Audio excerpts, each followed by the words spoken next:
Identity takes time, and it's not something that you're born with. I would say. I do think it's something that through experiences, your character changes, and your character arguably becomes your identity. So, don't worry about finding it. Just be comfortable finding yourself. Takes time. Welcome to Platform Z, or Z, whichever you prefer. Join me, Noah Lennon, as I speak with my generation about a range of topics and themes in the present day. Oh, hello again. Welcome back to Platform Z. Thank you for tuning in to the first episode of this exciting second season. Today, I'm joined by a brilliant young man who is an up-and-coming talent in the acting world. He's in his third and final year at Arts Educational Schools, commonly known as ArtsEd, on the BA Acting program. He has just completed his final production there, multi-rolling as Friar Peter and Froth in Shakespeare's Measure for Measure. I saw it myself on the 19th of May for opening night and was very impressed. He's a Midlands boy and a kind, curious and tenacious soul. Ladies and gentlemen, please welcome my dear friend, Jacob Hemming. Hello there, Mr. Lennon. Good to have you on. Thank you for coming on. Thank you for inviting me. It's a real pleasure. Let's go, man. Today we'll be discussing gender division. So to start things off, Jacob, would you like to explain to the listeners why you've chosen to speak about this topic? Yeah, absolutely. Where to begin, really? So when it comes to gender equality and gender division, I think there's been a lot of controversy over the past few years through media, just through social interaction. And the way the world's going, I think as we separate, it's going to be far less likely for us to be able to collaborate in a way that's going to allow humanity to excel. And I think if it's something that we don't nip in the bud fairly soon, or at least get into a bit more of a discussion on, it could get to the point where discussion's out of the question and we might have to get physical. And that's the last thing anyone wants in a bar fight, you know? I suppose leading on from that, Jacob, what are your experiences with this? How do you position yourself in the world as a young man? I'm the age of 25 now. I think I've had a lot of time to assess my own actions, not just based off my own actions, but also assess my own actions based off others, other men that I look up to, other women that I look up to. And as time's going by, not just through my own interaction, but again, seeing others, I've started to see that there's less of a confidence with the two genders wanting to amalgamate together. And as you know, Noah, without one and the other, neither of us two would be here, and the world wouldn't be in a equalized place. You know, I think one complements the other. And as time's going by, I think we're wanting to complement each other less because we're wanting to complement ourselves more. And individualism is fantastic. It's absolutely a necessity for the world to thrive. But two brains are always better than one. And if one's a man and one's a woman, then let's get cracking. That's a really interesting point around individualism. I think, especially in the Western world, in the UK and in the US, these big nations, there's this focus on the individual and this capitalistic dream, I suppose. So are you trying to encourage a more collective effort? I think the world is a big chain, you know, and if one piece snaps and the whole chain fails. So I think it's important to maintain, as a man or a woman, that strength of individuality, i.e. masculinity and femininity. But I think that for a man to be truly masculine, I think he needs to have access to his femininity. And for a woman to be able to access her femininity, she also needs to have the aspect of masculinity when it's necessary. And I think as an individual, you are in complete control over yourself. You're not in control over much else outside of that. And, you know, if you've got someone that's working as hard as possible on the left side and as hard as possible on the right side, you can then come together and just work at a more efficient rate side by side. As a young man, what are the ideals, the values that you think young men should strive to have? And if you could, I suppose, speak to your younger self when you were around 11 or 12, what are those values and key ideals that you principles think and traits aim to have? Principles. There you go. Thank you. We got there. Yeah. Brilliant. As a younger man, my father was my hero. He was someone I saw as very masculine. I think I come from a very traditional household. My mother does work, but my father was, quotations, the typical breadwinner, right? So for me to grow up in that realm, I always had this assumption that for me to be a successful man, I had to have money, I was able to provide for myself and my family, and to try and maintain disciplines as I've grown and had my own experiences and had my own partners and had my own friends and relationships. Those things are always constantly changing. And I think what's really important for young men and women is to be aware that throughout life you are going to make those mistakes in trying to define your own person. But going back to disciplines, for example, I think it's also looking into things that are going to help you grow and sit in yourself. So, for example, things like smoking. I think masturbation's a huge epidemic that's going on currently. A lot of young men are addicted to things like pornography, and that in itself, I think, is excuse the harshness, but I do think it's a cancer. It teaches you that quick access to things is the way forward. And for young men, I think it's being able to say no to things enough that you start to recognize the things that you should be saying yes to, that, again, not just benefit yourself, but benefit the masses.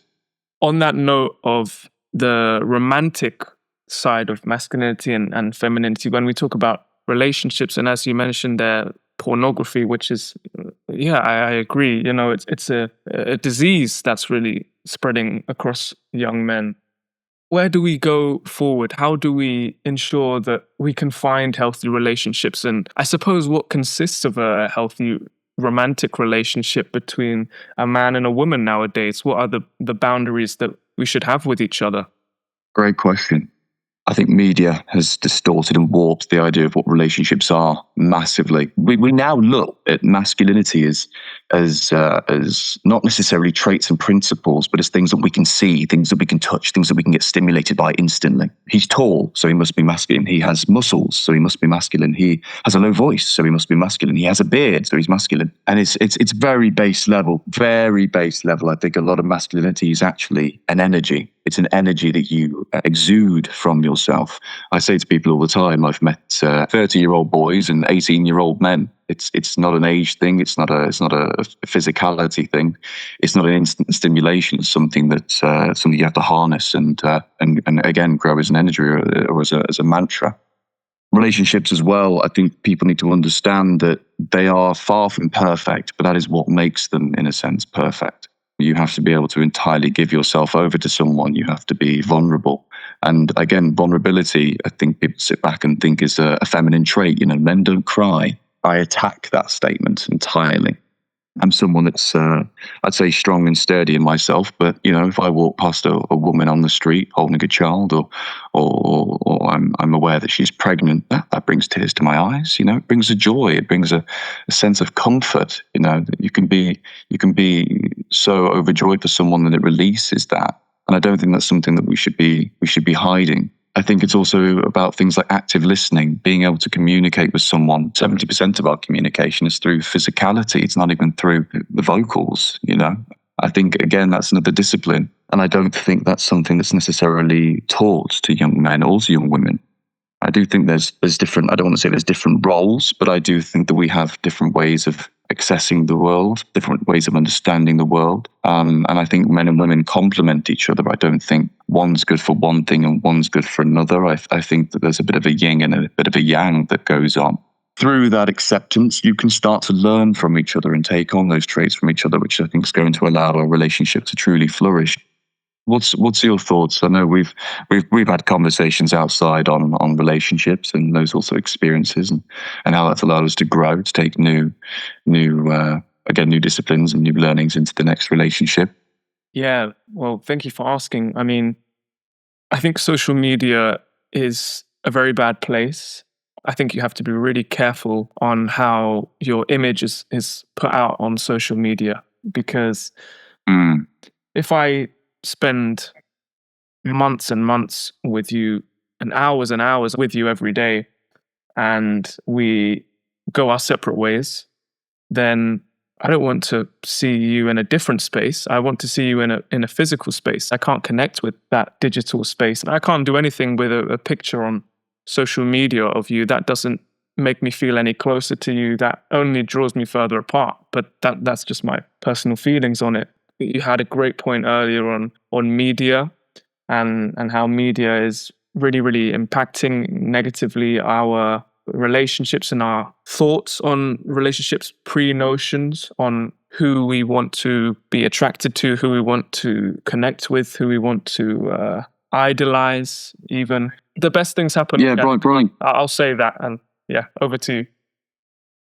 Best things happen organically. No, I'm in agreement with you. You need to be able to look someone in the eyes to understand them. You know, we see a beautiful woman online.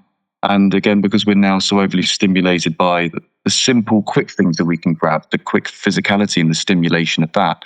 And I think pornography also leaks into that. I don't know about you, but I'll be transparent. I reckon at the ages of 12, 13, you know, when you're a young man and you're having all of these new sensations and sensual motor skills pop into your head for the first time, you're wanting to have more of that because of the instant gratification that you feel. Even nowadays, I've been separated from pornography for many, many years. And anyone I speak to who is involved in it, I tell them to step away because it also entirely disrupts the ability to connect in the moment with a woman, you know, not just in the bedroom, but in all aspects of life. You need to be able to entirely connect and listen. And media in itself, it doesn't enhance gender norms and enhance what masculinity or femininity is, but it constructs them, you know, it shapes them. And it gives us a very narrow script on what masculinity and femininity actually is. Man, I'm so grateful that you can share those things around your experiences. For me personally, I don't engage with pornography, and there's definitely been dark times when I felt really quite alone and I felt like people don't want to connect. And that's the real sad part, is actually when I'm trying to be a vessel and trying to leave myself as open to connect with anyone, man, woman, however you identify. I felt recently, since COVID really, that there's just been a sort of barrier that you have to try to break down even harder. And sometimes that barrier doesn't break down at all. Yeah, it's a real shame how the digital world and our digital lives, this post-digital age where everything is online and there's so many different spaces. We don't just exist in the real world anymore. We exist on Instagram, we exist on TikTok, we exist on YouTube or wherever. So this is such an important topic, the power of connecting, and not just connecting through a direct message or through a like on Instagram. Connecting in person where two people are listening to one another and nothing else matters. There's no phone on the table. There's no ring of a notification. It's just two people, and all they can do is look at each other and listen. That's why I love Meisner. I think that's such a incredible technique, to just look at someone, listen to them, repeat their words. I mean, that's how I fell in love with my first girlfriend. So listen and respond.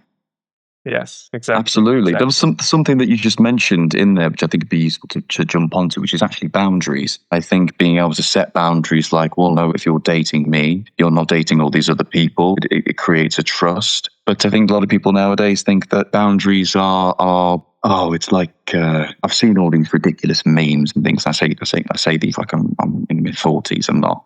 So, you know, it's like, I have to ask my boyfriend if I can go out clubbing, or, sorry guys, I've got to ask my girlfriend if I can go to the pub tonight. And I think people have now started to villainize that communication. What Noah needs in his relationship is not going to be the same as Jacob needs, and what your partner needs is not going to be the same as what my partner needs. And again, it's being able to access that masculinity and femininity in both of you to be able to come to some sort of conclusion. What's your thoughts on boundaries and how they positively, or maybe to some believe negatively, impact relationships between not just men and women, but just between, humanity as a whole? I think the boundaries are very blurred nowadays. That's a real key point to bring up, is that with our generation, there's a lot of fluidity now. Even going back to one of your earlier points you mentioned around energy, there's not so much a gender focus on masculinity and femininity, but more of an energy, I suppose. Everyone is on a different spectrum of energy. You may have masculine energy with certain people, but then a more feminine energy around other people. I think because those boundaries have been blurred, there has been a somewhat crisis for men and for women, I suppose. But I would lean into the masculine crisis due to our patriarchal world, which is hopefully changing, but still a very male-dominated world. And I do want to see a coexistence. I don't want it to just be A and B necessarily. I'm an ally with the LGBTQ community, and I have friends who are transgender. Hello. I just want to flag up a mistake I made as I was recording this. I didn't mention my non-binary friends. So to the non-binary community, I apologize. I see you. I respect you. I champion you. Apologies. Thank you.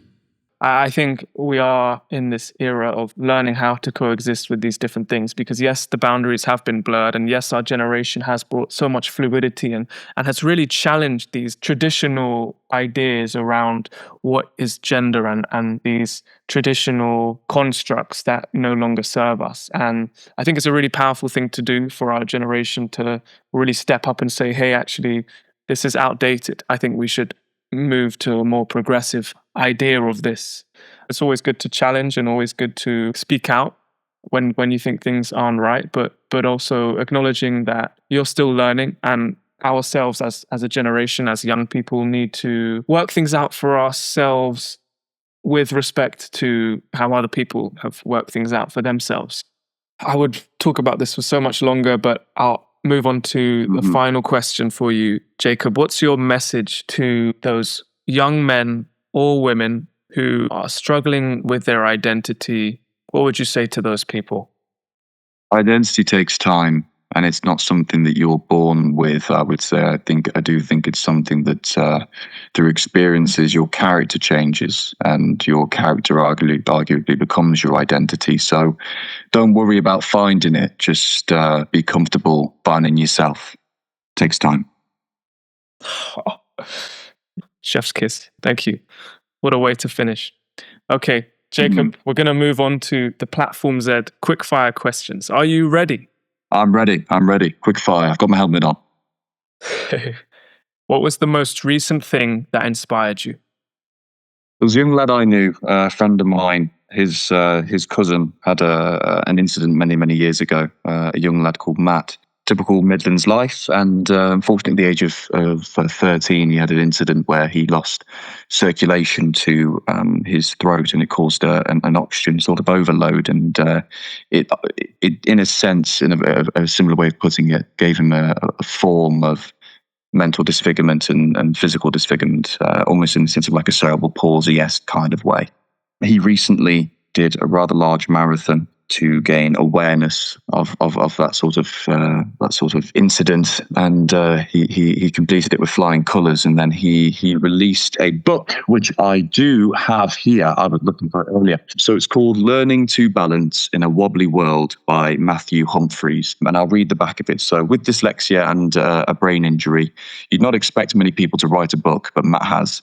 He's always been up for a challenge, a sporting type. Matt not only completed the Rick Shaw Challenge in 2014 for children in need, helping to raise lots of money, but he also has gone through numerous attempts to attain many other sporting accolades too. Despite pain, constant physical challenge, Matt's positive mental attitude, resilience and sense of humour has seen him achieve and do things that some only ever dream of. This is a story of inner strength, grit and determination. Let Matt's story inspire you to find ways to achieve no matter what the challenge or adversity.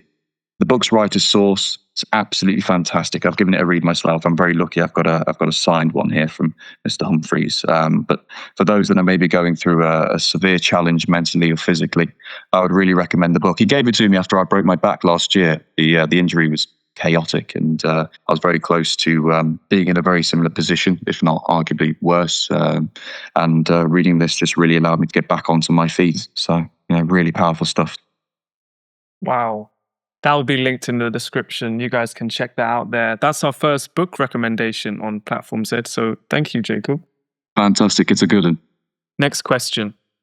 What is your goal for this month? So my goal for this month is to break out of a small cycle that I've took up again, which is smoking cigarettes. Wouldn't recommend it. If you don't need to do it, don't do it. If you want to do it, don't do it. And then alongside that is to finish a play that I'm currently writing, that I might take to Edinburgh Fringe next year. So I know that you're going this year, Mr. Lennon. So I'll try and catch you there next year. Fabulous. I can't wait to read it, man. I can't wait to see it. Either way. What's Beautiful. one bad habit that you need to get rid of? Maybe this is linked to the previous answer. It could be. It could be. You know what? I think actually one habit I'll mention now is living outside the moment. Someone told me recently that thinking into the past is sadness, and thinking into the future is anxiety, and living now is all you need. So I would say maintaining the moment. You know, look down at your desk, look at the book, look at the coffee mug, see the steam coming off that coffee mug. Don't think of anything outside of that, because you're going to be thinking rather than doing. Man, that's amazing. What does joy look like to you? I'll take you back to the start of the episode. Walking past a pregnant woman, that always brings a beat to my heart like nothing else. Absolutely. When have you felt the most love? Being listened to and forgiven. Amazing. Okay, final question, Jacob. What's the one thing you'd change in today's society? It's a big one. I'd probably say stepping away from social media unless it's really required. Not to act like a dictator, but if I could have set maybe an age relevance on being able to access media, I would slap something on that. I think it's when I look back in time, I remember going out at 12 and flying around up trees and jumping into bushes, and I found that far more valuable than watching someone else do it through TikTok, for example. So I'd say step away from the screen, put on the sunscreen, and step out the house. Wow. You're too good at this, Jacob. This can't be your last appearance on this podcast, man. I'm coming here again. I'm going to come here again. Please. Okay, amazing. And with that, that's the end of the first episode of season 2. Jacob, thank you so much for your time. Please take a moment now to tell the listeners where they can find you, what you've got going on, what you've got coming up. Talk to them. Fantastic. No, thank you very much for tuning into Platform Z. It's really been an honor. I've been looking forward to this for many months now, and I'm sure in time I'll be back.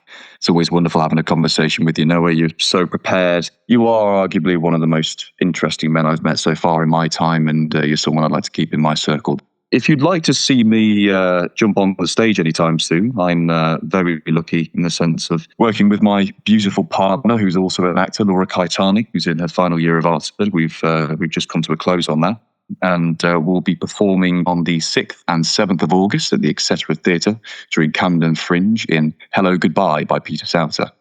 So if you fancy something heartfelt, funny and chaotic, get yourself a seat and we'll see you there.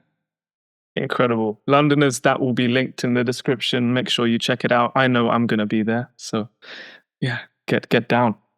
Thank you so much, Jacob. Thank you all for listening. Take care, and we'll see you next time. Bye. Thank you, Mr. Lennon. Thank you for listening. I hope you enjoyed. See you next time.